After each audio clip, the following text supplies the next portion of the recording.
Halo semuanya, Assalamualaikum warahmatullahi wabarakatuh. Selamat malam kepada dosen pengampu dan teman-teman sekalian. Kami dari kelompok 3 hari ini akan mempresentasikan hasil analisis kami mengenai kepatuhan regulasi pada salah satu startup fintech syariah terkemuka di Indonesia, yaitu PT Alami Fintech. PT Alami Fintech Syariah atau yang lebih dikenal dengan Alami. Sebelum memulai, izinkan saya memperkenalkan diri. Saya Imawan Sabilil Haq dan teman-teman saya. Baik, mari kita bedah profil singkat dari Alami. Startup ini didirikan pada Februari 2018 oleh Bima Jani dan berfokus pada pembiayaan produktif untuk sektor UMKM.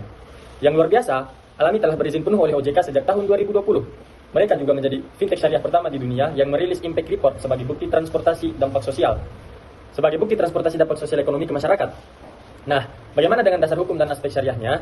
Materi ini akan dijelaskan oleh rekan saya Nadia. Silahkan Nadia. Terima kasih Mawan. Teman-teman, dalam menjalankan operasionalnya, Alami tidak bergerak di ruang hampa.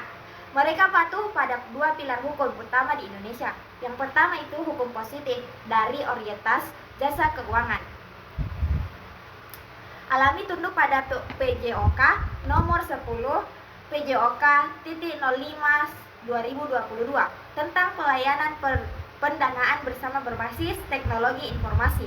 Aturan ini memastikan bahwa batas pendanaan, perlindungan data konsumen, dan sistem mitigasi risiko gagal bayar di Alami berjalan aman dan sesuai dengan standar negara. Pilar kedua adalah kepatuhan syariah dari DSN MUI. Landasan utamanya adalah Fatwa DSN MUI nomor 117 tahun 2018. Dan fatwa ini menegaskan bahwa sistem peer-to-peer lending syariah itu halal, asalkan bersih dari unsur riba, gharar, masyir, dan tadlis. Selain itu, untuk berbagai produknya, Alami juga menggunakan fatwa nomor 67 tentang anjak piutang dan fatwa nomor 04 tentang akad murabahah. Lalu bagaimana teori hukum ini dipraktikkan dalam aplikasi mereka? Rekan saya Hans akan menjelaskannya. Terima kasih Nadia, rekan-rekan sekalian. Alami menerapkan regulasi dan fatwa tersebut langsung ke dalam sistem kode program dan transaksi di aplikasinya. Ada dua skema utama yang mereka gunakan. Pertama adalah akad murabahah atau jual beli cicilan. Ketika ada UMKM yang butuh modal untuk membeli barang atau aset, Alami bertindak sebagai agen untuk memberikan barang tersebut. Di sini tidak ada bunga gulung seperti bank konvensional. Keuntungan Alami diambil dari margin atau markup harga yang sudah disepakati bersama sejak awal kontrak secara transparan. Kedua adalah skema anjak piutang syariah atau invoice financing menggunakan akad wakalah bil ujrah. Artinya, Alami menerima kuasa dari UMKM untuk mengelola tagihan berjalan mereka dengan imbalan jasa penagihan yang adil. Jika ada keterlambatan bayar, Alami tidak mengambil untung dari denda.